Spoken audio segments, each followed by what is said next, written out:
Well, we're back working on the Village of Grapevine again. Oh, yes. And this time we're putting a lamp post out on the platform. You can't have a passenger platform and not have it lit up. Right, a few here and there, yes. For one thing, it's part of the look and feel of the whole thing, and it just looks so cool at night.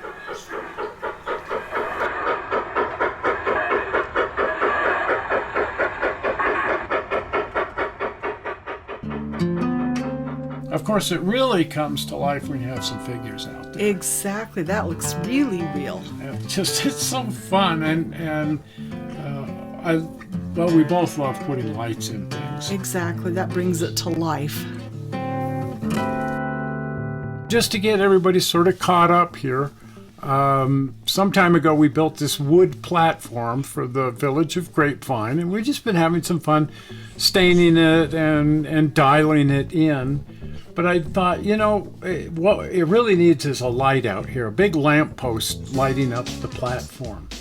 And I thought, rather than scratch building or modifying a thing or something like that, I thought, well, I'll buy the LGB lamppost because I like the look of it. It's perfectly acceptable. So it's the LGB 5056 lamppost.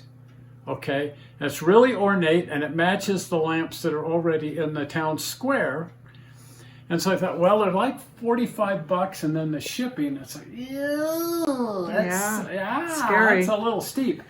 So I found this one on eBay from Trainz. I love those people. Trainz, but spelled with a Z. Anyway, this one was used, and it's for half the price. So I thought, score. But it turned out to have a couple of problems. One of the lamps was burned out, which didn't seem to be any big deal because they're just screw-in 5mm bulbs, so that should be easy. But the bigger problem is down here at the base. The whole lamppost is supposed to plug into this gray plastic base, and that makes it really slick because you mount the base to your layout, and then you just pull the lamppost out when you want to take it inside, and when you want to run, you bring it out and you just set it on the base. It electrically connects and turns on. Simple and sweet, except that in this particular case, the plug in there is broken. Back to the little 5mm screw-in bulbs. Like I say, I use these in a lot of the buildings and stuff. I use them all over the railroad. They're pretty slick. You can get them in various color temperatures and in LEDs. The other problem that I had with this lamppost is not only is the one bulb burned out, but I can't get it out of there. It tucks way up inside where you can't get a hold of it in any way to unscrew it.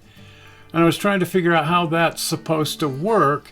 And it turns out that the way you're supposed to change out the bulbs is you lift the entire top of this off. Then the sockets will release from the cross arm, and you can lift the whole socket up out of there and then slide it up the wire and unscrew the bulb. In fact, there's a little tab here on this assembly which will allow you to lift the entire top off of the pole. Another clip, and you can take the pole apart. It breaks down into two halves. You can break this whole thing down easily for working on it. The problem, however, is that the previous owner glued the top on. So you can't lift the top off, so you can't get to the wires, so you can't unhook the sockets, so you can't get to the light bulbs, and there's no way to change them. So I just called up Trainz and said, I think what I'd like to do is just send this back for a refund and apply that refund toward a new one. And they said, oh, we'll refund your money, just throw that one away. Did I mention that Trainz is just a really good group to work with? And so anyway, rather than throw this away, I thought, maybe I can take a razor saw to it and a drill press and rework this thing. It's going to be a lot of work, but what the heck? I'm going to try to rebuild it. So, like I say, the entire top just unsnaps and comes off, and I took a razor saw to it and tried to cut the top away. Also, this little ring here at the middle, I popped that off so I could split the pole in half, and that allowed me to get to all of the wires inside, because I thought I'm probably going to end up rewiring the whole thing. And true to form, yeah, I had to rewire the entire thing. So you can see here that if I could get that top to lift off, the two sockets are just held in here on these loops of wire, and they'll just lift up out of there, but first I have to get the top off of here. Yeah, because I was able to cut this part off with a razor saw. Right. But then once we got in there, all of the pieces that are supposed to be down in there are glued solid in place. Oh, and it was there's solid. no getting. So you carved that out with your Dremel. Small. It's like the size of a screwdriver or something. And of course it has all these little microscopic drill pieces that goes in it. Well, these tools are really handy, like for routing out a small area. And I was trying to use a knife, and I thought that's just disaster waiting for a place to happen. Besides, it was filled in pretty good with glue and plastic, and we had to make a little channel to accommodate the new wires. So these little drill pieces just carved it out really neat. And it's kind of funny because I thought once the top was off, probably the wiring inside would be okay. Silly me thinking such a thing. But the glue that whoever had used to glue the top on had gotten all down in here and all around the wires, and there was no saving any of it. No, and I think the wires, the insulation had melted, and the wires were touching wires in places. Yeah, so total rebuild. So since the wiring was all ruined by that, I got a couple of these lamp sockets, would keep on hand because, like I said, I use them all over the place. And they fit neatly up in there, straightforward replacements for the ones that came with the LGB unit. And then they have these long red and yellow pigtails, which is nice because I'm planning to put LEDs in here and I need to keep track of the polarity. So using evergreen plastic from the hobby shop, I believe the Trainz shop, but at any rate, we use this. We keep a large supply of this on hand. Last night, I fashioned a whole new top. That was to replace something to all lay of awake the over. Broken stuff. Yeah, let's see on the inside. They've got to see my dental job when I'm ready to do my own root canal. There it is. See, the inside part of that, just cleaned it out with that little Dremel. And so I just rebuilt it out of strip plastic. And there it is. Now this piece goes on there. It actually does go on there. Yeah. And the wires will go down through, and then when the bulbs need to be replaced, you can just lift that up, pull the wires up, get to everything. You can put the top right back on. It's a little more challenging right now. So the lamp post is supposed to just mount on this base. It goes down in there and it connects with an electrical connection right here, but that plug is broken. It's missing two pieces. There's supposed to be 4 metal pins here, not just 2. And I thought about trying to repair that, but then I decided, no, that'd just be a maintenance issue over time. Let's just replace the whole thing, go to a whole different system. So I want to maintain this 6-sided piece here because I'm going to use that as part of my mounting system, but I'm going to cut it completely away from the circular base. I'm not that keen on the circular base anyway. And then I'm going to drill out the middle so that all I have here is just this little 6-sided piece that goes up inside the lamppost to use as part of my mounting system. So I wasn't quite sure what sized hole I wanted, so I actually started with a hole that turned out to be a little tiny bit too small. I'm going to run an electrical plug down through here, and it has to be removable, and the plug wouldn't fit through this size hole. But that's okay. I started with a hole this size, and then I just used larger and larger bits to enlarge it until my electrical plug would fit down through there. And it turned out like this. So I've got about a 12 millimeter plastic tube that goes up inside the little 6-sided piece, and then the top of that is all drilled completely out, and now my electrical plug can easily pass down through the 6-sided piece, through the tube, and out to where it will plug into the benchwork. And then I've got a telescoping tube that fits neatly around the outside of the inner tube, and that will mount in the benchwork permanently, and then the entire unit can just slide into the benchwork easily. Moreover, when I need to take the entire thing apart, the 6-sided piece slides right out. I'm not going to glue it in place so that the 6-sided piece can just slide out and the entire assembly can be taken back apart for maintenance. Then this is the mount that goes in the railroad. and the plug gets fished through there. And then this mounts on the railroad, and that will just simply slip right in there. Wow.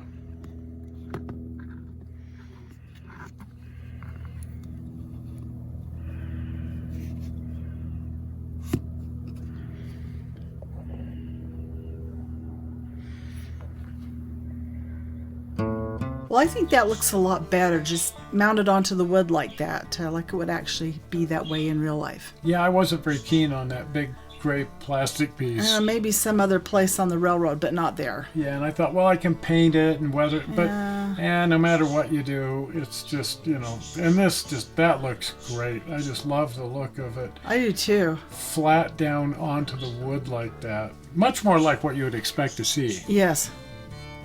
And it maintains that functionality where the thing simply plugs in and out. Right. Because I thought that was a really neat feature that LGB has, with the ability to just lift the lamppost right out of there. Right. And so I wanted to keep that function. It's still there, it just uses a different plug now. There you go. And so then the connector plugs in underneath the railroad to its counterpart. I use this connector on all of the structures and everything so that they're easily removable. And so there's a plug under where the lamppost goes, and I can simply plug it into power and it comes on. Wow, look at that. Fun. Now, while I originally was not planning to redo the entire lamppost, I was always planning to put a sign on here that says the Village of Grapevine, because, well, I think it's just necessary to have that. But it's going to be necessary that this sign comes off, because otherwise you won't be able to take the lamppost back apart. It's got to be able to split in the middle into two sides. And so I've got to rig up a system here where the entire sign is removable. So I'm going to put it on a tube and just have it slide down over the lamppost, and then it'll be held in place with a small shim. And then that way, when I need to take the whole thing apart, if I do for any kind of maintenance, once the top is off of this, I can just slide the sign right up and out for ease of maintenance. It won't be permanently attached. And then I also thought I need to match the look of the rest of the lamppost. I don't just want a sign here. I want to duplicate the decorative iron that is on the existing post. So I created these little support structures underneath it that sort of duplicate the look and feel of the original LGB lamppost. I think that fits in quite nicely. It really looks like it belongs there. There was a time that one saw these decorative light posts everywhere, and I noticed that some of the cities are bringing them back. Yeah, they were so popular in, I don't know, the turn of the 20th century. Right. And then some of them sort of survived, and they were around when we were kids, but they were disappearing one by one. But now it's the cool, stylish thing to bring them back. Exactly. I've seen several here in Salt Lake. Yeah, you get up into the expensive neighborhoods, and that's all they have. Exactly. And now on to painting the whole thing. I want to match this green. I love this green, and I want it to be somewhat glossy too. I don't want a really matte finish. So I'm going to start by airbrushing on. I'm using Mr. Color Lacquers, my favorite paint. That and Tomai, it's basically the same paint. And just airbrush light coats of this because it is a lacquer and it may attack the plastic. And anyway, it's generally a good idea to always work in thin coats and just go gradually one coat after another. So I'm doing that. I'm just airbrushing this on and trying to get a nice even color. And I have to go over it several times in order to get down into all the little nooks and crannies and get a nice even coating on here. And then because these Mr. Color paints that I'm using are a flat paint, I prefer that. It goes on so much better. Because I want gloss, the last thing I will do is put a clear coat over the entire thing in a gloss coat. And when I put the gloss over the matte finish this way, the flat finish, it tends to come out not super, super glossy. Well, on to final assembly. So I'm going to set my lamp sockets here into the cross piece. fishing the wires down through the top piece the way they go, and then place the little top cover that I had to reassemble over the top of that whole thing, covering up the wires, and then fish the wires down through the sign, because the sign has to slide down over the post, so the wires have to go through the sign first, and then the wires can go down through the two halves of the post, and those can be snapped together. And then the sign slides down over the post, and then the top piece can snap in place over the top of the post, completing the assembly. And then once I was sure that everything fit and everything was going to work, I went ahead and disassembled it and put the clear coat on. So I'm airbrushing. This is a flow quill clear that I have on hand around here. I love this stuff. Again, it's a lacquer, and it's a very high gloss clear. When I put it on over these flat finishes, it doesn't come out a super high gloss, but it's quite glossy, and I really like the look of it. And it helps protect the paint. Now this is an idea I got from you. Right, working for years in the school district, we learned to make use of a printer. And you've been making signs for all of your models. Oh, signs, and even I print off brick patterns and you name it. I hate to pay an expensive price for some of that, but if you can print it, do it. Yeah, and it's not that hard to figure out a sign. I always had trouble getting the sizing just right, but you showed me how to do that. And then using your laminator, right, that makes them weatherproof, so I can put them outside. Exactly. You just have to make sure that you leave a nice border all the way around and make sure it's really well sealed. Exactly. And I wanted to do pinstriping on here, and you have these cool pins. Yes, a lot of them I've bought just off from Amazon, but they're gold or silver, and they're not just silver colored. They actually look like carat gold or actual silver. Yeah, and it's real easy to get on and get it straight. The tips are nice and crisp, and you can just follow the lines on your model. Right, it worked really well. And I've always loved this color combination. This dark green with the bright gold. It seems very railroady. Doesn't it? And it's kind of relevant of that era, exactly. I guess you could say. Kind of reminiscent of that era of the early 20th century. And there it is in place. That looks great. And now we just have to wait for it to get dark. That's one thing when you're working inside, you can just turn out the lights. Right. But on the garden part of the railroad, we actually have to wait for the sun to go down. Right. This time of year, it doesn't take long. No, it's setting about 5 o'clock.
Amazing, right? What? Look at that.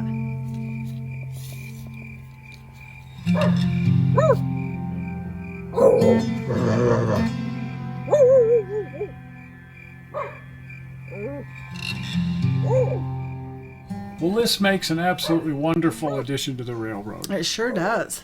Fun, fun, fun. I love running out here at night, so this is just going to be an enormous amount of fun having this added to the railroad. Yes. Now, if you're not a subscriber to the channel or a member of the channel, please consider becoming a member by clicking the join button, and that will send a few dollars our way every month, and we really appreciate our members. But if you're not a subscriber, that doesn't cost a thing. And you can easily subscribe by clicking on the upcoming blue button. Zoink! Right there, the blue button. Well, we're not sure how you found this video on the internet. We hope you didn't find it boring, and we will see you here on Tuesday. We'll see you. Bye-bye. Bye.